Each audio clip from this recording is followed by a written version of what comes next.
Hey there friend, welcome to the video. Today we're going to be looking at the area behind the Ferris wheel here at the back of the park, and we have a problem here. The problem is we have this empty lot of land in the back of the park, and we have this old administrative building, and you'll see here as I pan down across it, we have a big area to fill, and the guests, they want a wooden coaster, so that's what we're gonna go with, and I'm gonna call it Mystic Timbers. And I know Mystic Timbers is already the name of a coaster, but let's not split hairs here. There's plenty of coasters with similar names, and this is a video game. First thing I decided to do was remove the entire roof from this structure. I hated this roof. I think it was a major reason I didn't like the building. And then I started to play with these colored panels that are on it, which I've talked about in a few episodes now, that I just haven't liked how they oriented to the building. And I have created this nice just flow now with these panels being on correct and everything looking right. The building definitely starts to get to come together, excuse me. And honestly, I really am sad that this is going to be used as a gift shop. So on the right hand side down by the information booth area, which you'll see in a little bit, it's going to turn that whole back section into a gift shop, keep the information booth, and then over where the two doors are, I'm going to remove those, put archways in, and try to work the queue line in through the building a little bit to give people a place to be out of the shade a little bit, give people a place to be out of the rain if they have to be while they're waiting for the ride. I also knew that because it's a 90s style park, or a park built in the 90s, whatever you want to call it, that they definitely had like a neon light edge, because that's what all those parks had. They still do that kind of stuff. And this upper edge also had to be kind of complex. I wanted it to have multiple pieces, because I'm finding out as I learn to build better and better here, the more pieces you have in a build, generally the better it starts to look. Because you take away, as Moomin Little Sock says, you take away the planet coasteriness from it. And that is the name of the game. Now I will tell you ahead of time that some parts of this build are going to be left unfinished as of this video. In fact, as of recording this video, there's some little details that I haven't quite all the way worked out in my head. The sign is a great example of that, as well as I think some thematic elements in through the station, which I haven't quite worked all the way out. But here's those arches I was talking about before, and they really work out nice in here. I did struggle a lot with the material that I was going to use, but I think right in the end there I settled on what I was going to do and kind of created a nice balance.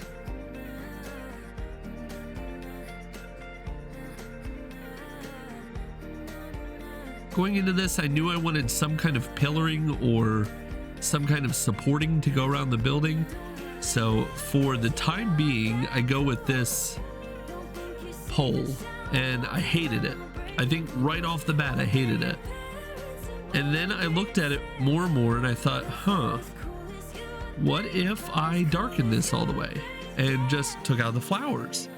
And there it was. It looks so good. Like, I really like the look and the feel of it. So I got rid of the old pillars, of course, and then I just started to reproduce this down and around on the building where I could. And it really starts to tie things together. Unfortunately, though, one thing that I kind of regret, and it's after the fact, is that the building really is kind of a neon 90s look. It's very colorful, very poppy, very bubbly, and definitely looks like it's rusted in more than one place. And yet the coaster is almost a Viking themed coaster, which we're going to get to that here shortly, because I think I built the gift shop before I actually built the coaster, because I was working backwards. But yeah, it's just, it blows my mind a little bit how different it is. But if I ever have to change anything about this, the building's going to lose its personality. And a park like this definitely would have reused this building in this same kind of way. They wouldn't have redone it. They wouldn't have done much with it.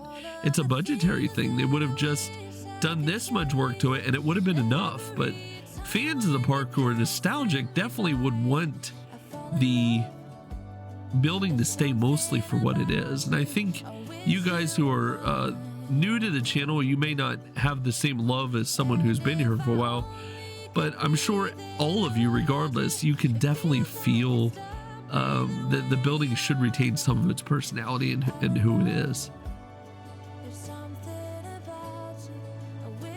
And do thank you for tuning into the video. I really do appreciate it, and it's nice to have someone to build this stuff for. So it's me and you right now, and I'm making a connection with you and talking to you, and I'm just saying hello. Drop down in the comments, say hello back. I love to interact in the comments.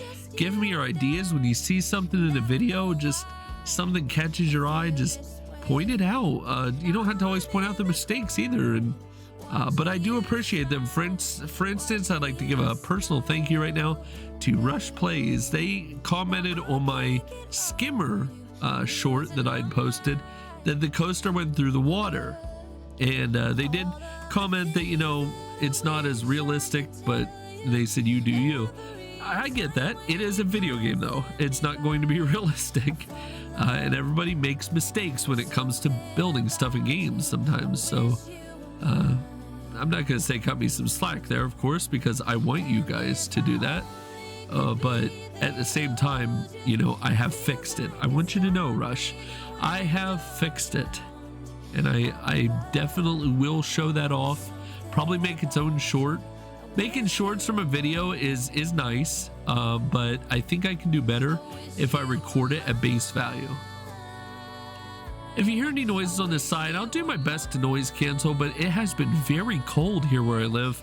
I don't know how cold it's been where you live. Let me know. I'd love to learn, you know, what the climate's like in your area where you come from. You don't have to talk about where you're from, but at least, you know, share with me how cold it's been. It has been bitter cold here. In fact, I live in the part of the world in the United States where we saw, not far from here, we saw a very disastrous situation still unfolding with snow, and I'm very thankful that I'm fairly warm and cozy here in my office today, and I get to share this great content with you and build some cool stuff here. Now, the interior of this shop is actually of my own creating. On my workshop page on the Steam Workshop, I actually have this Viking themed gift shop set. And I created this specifically for a quick start in a park like this. And it's got all this little stuff on the shelves, and it's great because you can just move them, and you know, you're seeing it right in front of you here. You can just pick them up and move them right into your building and start positioning them around. And it actually makes creating a shop so much easier. So many creators have put variations of the same kind of concept all over the workshop if you look for it, and that's actually, I got the idea from and I forgot their name last time, and I promised I would look it up, and I think it's Plastic Swans, and I really do appreciate the work you do. We have talked briefly on another Discord, and I really do appreciate it. You have inspired me so much with your work. Speaking of other Discords, if you're from my Discord, our Planco and Chill family Discord, go ahead and give me a shout out here in the comments and let me know where you're from. And you know, it'd be really cool to hear all the different Discords you're from. So if you're not from my Discord and you belong to another one where I might share this or whatever, maybe you just belong to another one and you didn't see me share, but you follow me on YouTube or it popped up in your feed or whatever. Hey, let me know what Discord you're in. I love to hear where people come from and generally where they see my content or get inspired by to click my content. The name of the game on YouTube is always trying to figure out why people click your videos, and I'm constantly chasing that down. So it's an art. And here was actually my first day of build. I had gotten back from a trip, and I worked pretty rapidly on the execution of this gift shop. And then I had to shut the game down for the night. I was feeling a bit tired and I needed to just cool off. So it's funny, but you'll see the transition between the two sessions, but everywhere there is a transition isn't necessarily another session, but it is a cool little Easter egg to look for. If there's a transition in the video footage, especially during a time lapse like this, then it was likely a place where I had to pause or stop, sometimes for a whole day or more, before picking the game back up.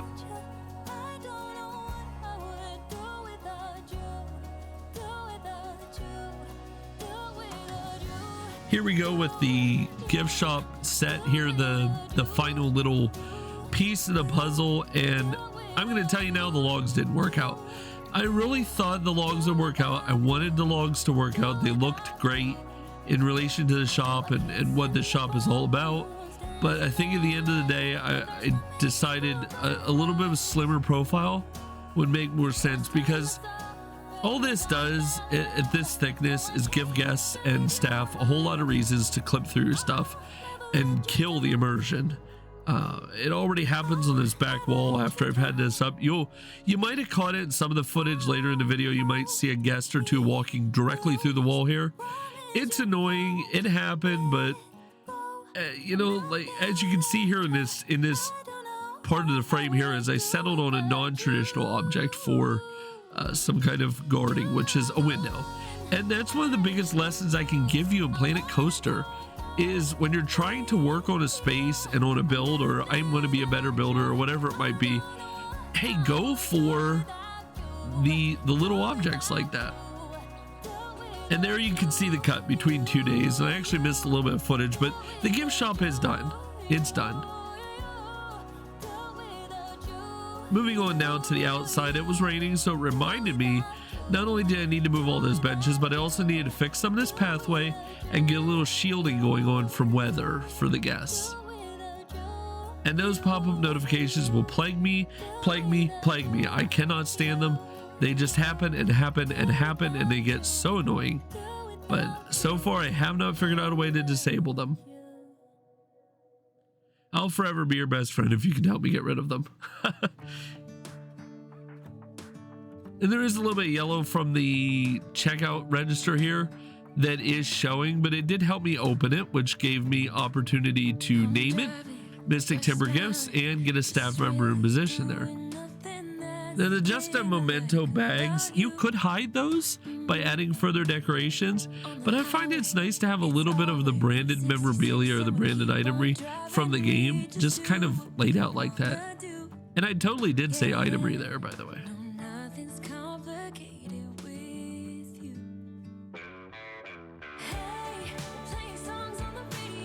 Yeah, and here we are, of course, with this the pathing outside, and of course the shoes clip into it. That's something that I just cannot stand, and I actually floated back and forth numerous times thinking I can grab the gift shop and I can grab the other shop and I can suck them out of the building, make them, you know, not part of the building, and then move the building up or down. And then I thought, nope, you know what, we're just gonna ignore it, because from even a little bit of a distance while you're doing something else, you never even see those shoes clip through.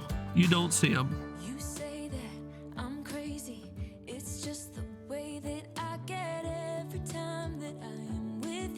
Oh yes, so I started to get creative, and that's another lesson I can give to you, is start to get creative. If you're trying to build better, try to work on being a little more creative with what you place down. So don't follow all logic all the time, but have a system, and then working from that system, go ahead and put different pieces in different orientations, like those roofs. I put those at angles at the top. It creates an interest point over each of the entryways, and it also gives guests a place to get out of the sun and get out of the rain. And it will give me more of a mounting point for signage in the future as well. And what build wouldn't be complete without some rock work around it? Of course, of course. And I'll tell you now, don't look too hard, but I did miss some terrain paint in the end here. When I terrain paint after the coaster is built, I did miss a little bit. And here's a great panoramic view all the way down the side of the building to kind of show off what it looks like from the street view. This building is now a personal favorite. I'm not going to say it's my absolute favorite in the park. That right deserves, you know, from the front side. But I think this is about as right as this building's going to get. And I do like it. I wouldn't mind it as an administrative building again if I didn't absolutely love the current administrative building that's out front. By the way, if you're curious about that, you've missed it, or you're new, or whatever it might be, go ahead and go back a video or two and you can watch the construction of the plaza and all the changes. And this building has been through hell. This building has come quite a long way. When I'm constructing a coaster, I like to set the angle snap to 15 degrees. I think that's what I have it to. And that is because I like to work in nice, even increments. It helps you lay things out more appealingly. In the end, it'll help you a lot. So I construct this rough outline of the coaster and I get everything in position that I'm going to get in. You get your initial drop followed by the turnaround. Then you have your bunny hills, your airtime hills. So you'll have bunny hills, I think generally are a bit smaller, but you'll get these airtime moments where you kind of lurch the car up and then pull it back down to earth. And I even attempted to double down there. It doesn't happen. I'm going to tell you that right now. It gets smoothed out later. And I'm totally bummed about it because one of my favorite coasters, and actually my first coaster I ever rode, God love it, has a double up, double down, which it doubles up, hits a small amount of brakes, doubles down, and then it gets into its wild part where it does these constant bunny hills. And I kind of emulated that here a little bit. That particular coaster is twisted in almost a figure eight. It's a double out and back coaster, meaning it goes out and comes back twice, as the name implies. That coaster is definitely a personal favorite as my first. I can remember being blind, terrified on that ride because my mother had forced all of us into the ride line and said, "You're getting it over now, let's do this." Because they wanted to ride too, you know, and as kids we didn't understand that the coaster is not going to kill you.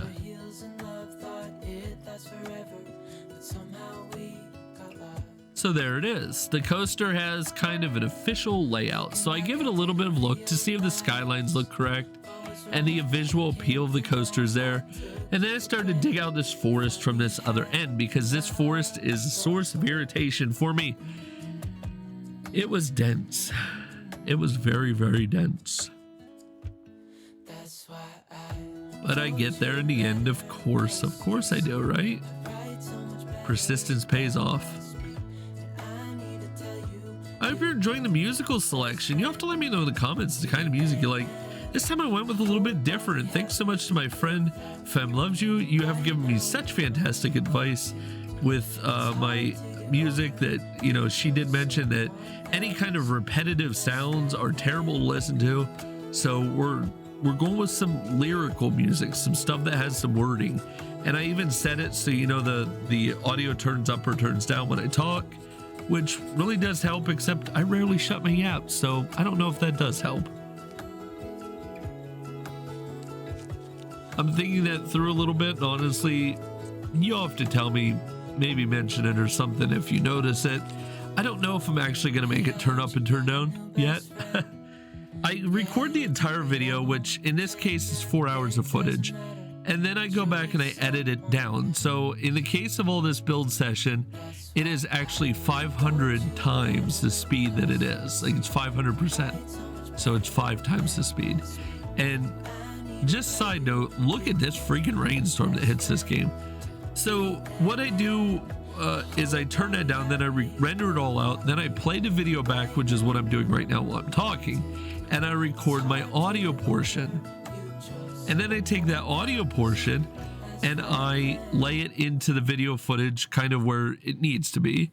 And then I go ahead and add in my music, crank my audio levels back a bit so everything doesn't overwhelm itself. And then I bake and let it set. You might have totally missed the transition, and I almost bet you did because I did, and I'm the one who did it. And that transition was because I rode the coaster. Yep, I rode the coaster. I'm gonna tell you right now, I didn't like how it turned out. So you've seen a little bit there of me smoothing it, and then I left all this in, but this pathing was so irritating with all this stuff that it was doing. I was just trying to get it where it needed to go, and it just wasn't having it.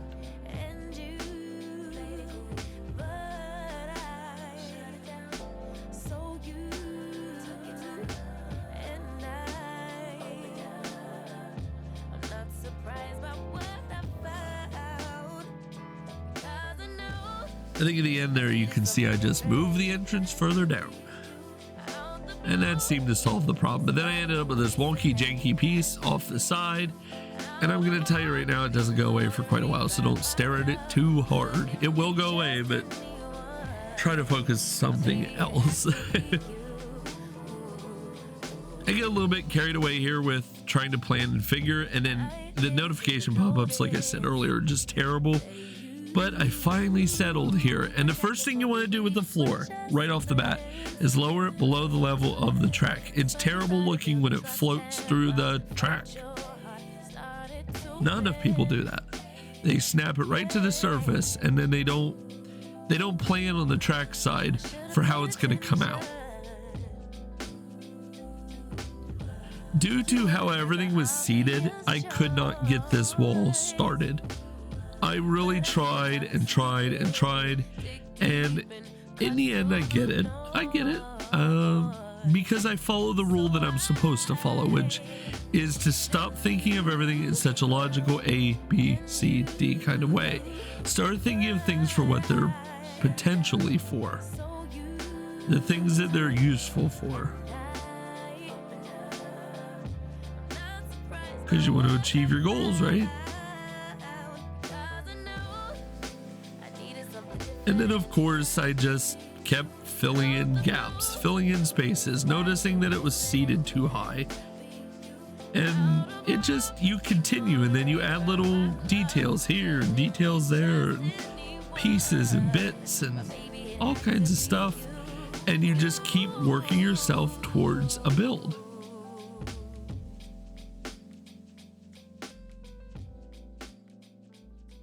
I'll tell you this right off the bat, there's a lot of walls in my builds that are just stuck in there. I get upset because I cannot remove them, and it's just, they're just there. A lot of extra pieces. Filling them some floor gaps there, and then working on the foundation skirt. It's okay and actually really invited for you to let that lower wall stick out maybe a couple pixels extra. A row of blocks extra. Adds a little bit of realism that the wall is kind of seated on an edge and not just stacked up on top of itself. Again, putting a little more texture. And then I was working on just stuff. The more stuff that you add, the more clutter you lay down, the better it all comes out in the end. It just looks better. It looks more organized, and it certainly looks more thought out than it is. But these parks would have had a notorious thing for jank. Just building whatever worked at the time. Like, they're not going to fully think out the entire area in a Viking theme for this. They're going to build a building. It's like in Orange is the New Black, when Daya complains and says, my counselor is a man who thinks saying hola to me is a way to relate the hallway when he passes me. It's the same deal here.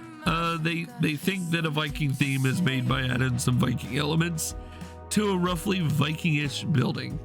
And that's what we're going for.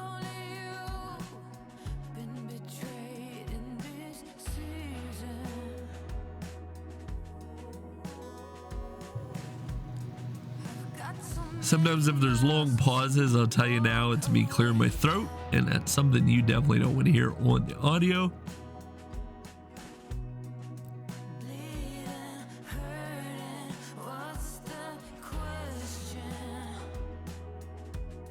This video is a bit longer, so if you're sticking with this, that is awesome. You are awesome, awesome, awesome. But I am so glad to hang out with you and talk with you, and to check this build out with you. This build was a lot of fun, and the more I'm building in this park, the more fun I'm having with this. I like this more than Willow Grove. Speaking of Willow Grove, on our Discord right now, we have a contest going called the Legend of Eldermore, and I'm really hoping to get a couple more people involved in that. You can get a legendary rank right now, and those aren't going to be offered very often. They really aren't. You can get a legendary rank for being the #1 voted park, the best park. You download a special map, and then you just build the park according to the specifications laid out in the Discord. It's all there, and all you gotta do is ask. If you don't have access to contest chat in the Discord's in the description of this video, as it is in every video. If you don't have access to contest chat, it's just because I have a cool off period in the beginning for people. I don't want spammers to take root everywhere in the server if they jump on. So It is a matter of if you are patient and you show up or you ask nicely, I will just switch you on to contest chat, the contest participant role, and that'll give you access to all that.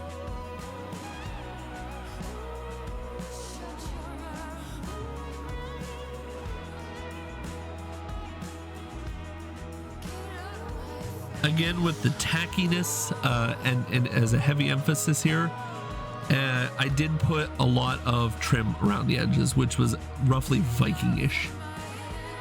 And then I worked a bit on the pillaring too, because I wanted this pillaring to all make sense. If you look at this from an angle or from a place, you really have to make sense of everything that you're looking at. And then put down some nice decorative thingy-mabobbers. That's the word I'm going with. Another stupid pop-up. And you'll see that coaster go blasting past every now and then. It's great.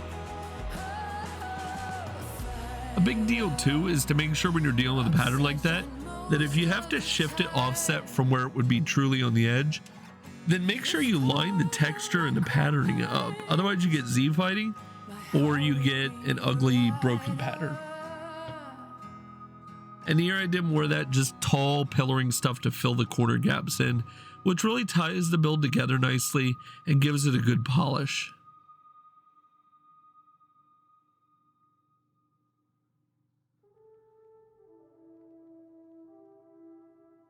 As you can see here, the build is just about completed. We got to add a little bit of windowing here, and we've got to add a little bit of style, personality, and flair. Just some stuff.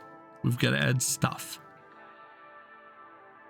And I struggled for a bit here. As you can see, I paused, and that pause was me just kind of processing in my brain, what do I add here? And I really like this yellow backfilled window. It does add a nice warm glow, almost like there's something going on behind the window or inside the structure. And then I turned my sights to the bridge, and I got distracted by a few shiny objects, of course. But here's another moment where I can offer you some advice. And that advice is to make sure you do everything from an original point. What I mean by that is you'll see me set these pillars, and yes, I can click, click, click and move them all over. However, I shouldn't, because the vertical pillars are kind of set specific to the circumstances they're in when they're in the places. So you don't want to necessarily create a formulaic approach. You want to form an approach based on logic. This pillar's here because of this pathway. And if Planet Coaster Frontier ever does anything wonderful, it will be to add the option to erase by drawing a spot. Because that whole trying to erase a piece thing is for the birds. It is cool to be able to alter track pathing like that, but it's just sometimes it really acts crazy. And then we're just gonna work on a fence, which goes all along the build, just enough to keep guests from falling over the edge, I suppose. Doesn't have to be anything super special, just enough for liability, just enough to keep the lawyers happy.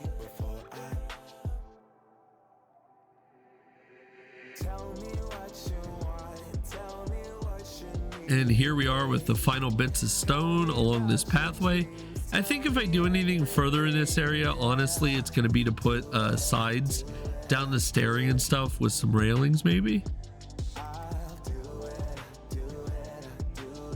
Here is something I call a bolt catch or a bolt shield. Sometimes objects can come loose on a coaster and go sailing off at a pathway, and you don't want to be the one that's underneath there on the receiving end. So they put a little bit of a canvas or a tent up just to keep the coaster from launching any projectiles or dropping any projectiles on the unsuspecting people below. Now I use ground paint and I just follow the track with it, and anywhere where the building touches and or guests would routinely create an accidental path. So that's anywhere you put that gravel down. And then I use the meadow spray to kind of spatter around, and then I use the mud to kind of go around there too. And I just I go back and forth between those options, pretty much back and forth and back and forth.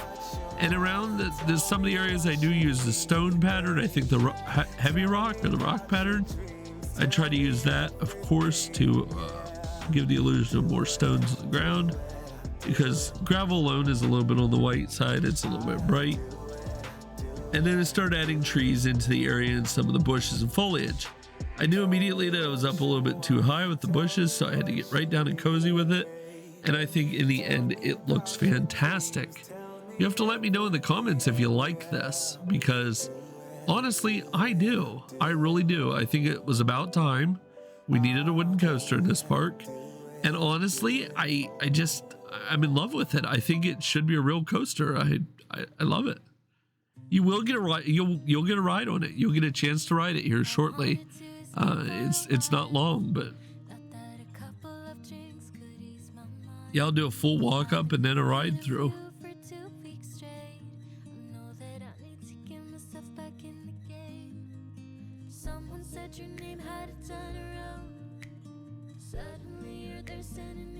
So this kind of solves our major problem here, what to do with this building and what to do with the land. And we've solved it by adding this great coaster, Mystic Timbers. So here is a cool walk up on the coaster.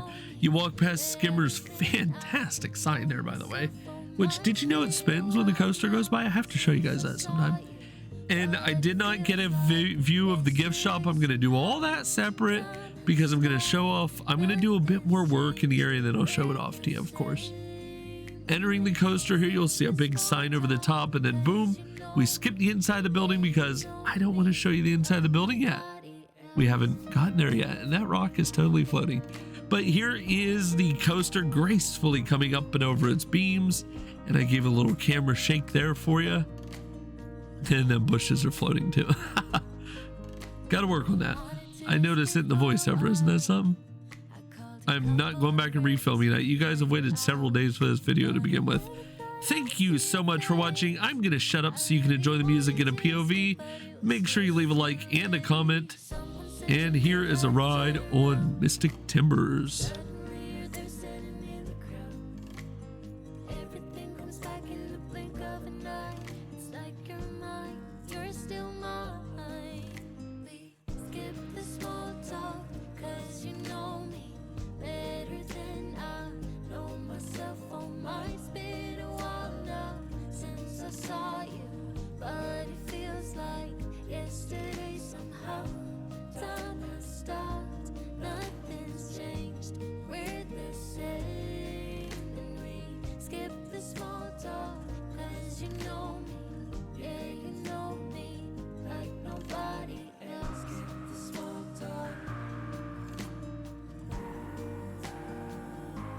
My friend, I am very happy with this ride. I really am. And it is one that I'm going to remember for a while within this park. I'm Planco and Chill. Until next time, see ya.